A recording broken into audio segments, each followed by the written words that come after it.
Days after over 100 bodies were found on the banks of River Ganga, UP Minister Azam Khan has given a fresh twist to that controversy. Azam Khan accuses BJP MP Sakshi Maharaj of being responsible for dumping the bodies by the river bank, a charge that was met with an aggressive counter from the BJP. Over 100 bodies found floating on the banks of the River Ganga near Pariyar Ghat in Unnao. Forensic experts working overtime to collect DNA samples, trying to ascertain the cause of death.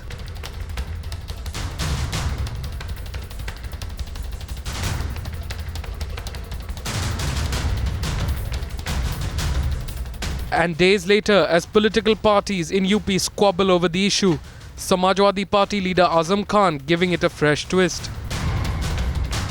साक्षी जी ने डाली truck से लेकर आए थे, सुना है हमने। साक्षी जी ने सरकार को बदनाम करने के लिए डाल के अब ये बताएं कहां से लाए थे। The UP minister accusing BJP's loose cannon MP of conspiracy, a charge that was met with an equally strong rebuttal.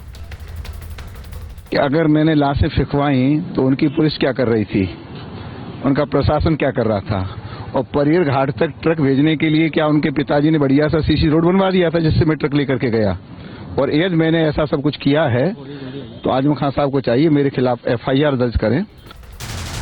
The centre too stepping in, pointing fingers at the UP government. ये दुर्भाग्य है कि Samajwadi party के नेता लोग इस बात को सही परिप्रेक्ष्य में नहीं ले रहे हैं।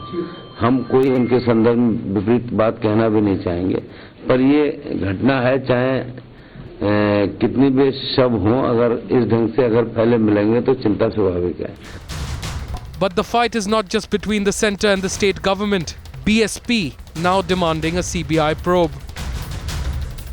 इसके साथ ही इस घटना को लेकर हमारी पार्टी की ये भी मांग है कि इस घटना की समयबद्ध CBI से जांच होनी चाहिए ताकि सही तथ्य यहाँ प्रदेश में पूरे देशवासियों के सामने उजागर हो सके। Meanwhile, the centre has assured the Supreme Court of cleaning up the river by 2018 after the Apex Court asked the government to fast-track the clean-up drive.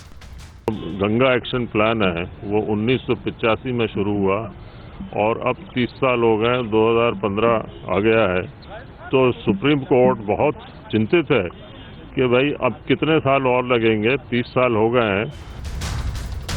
The recovery of these bodies have posed several questions, even triggering environmental concerns.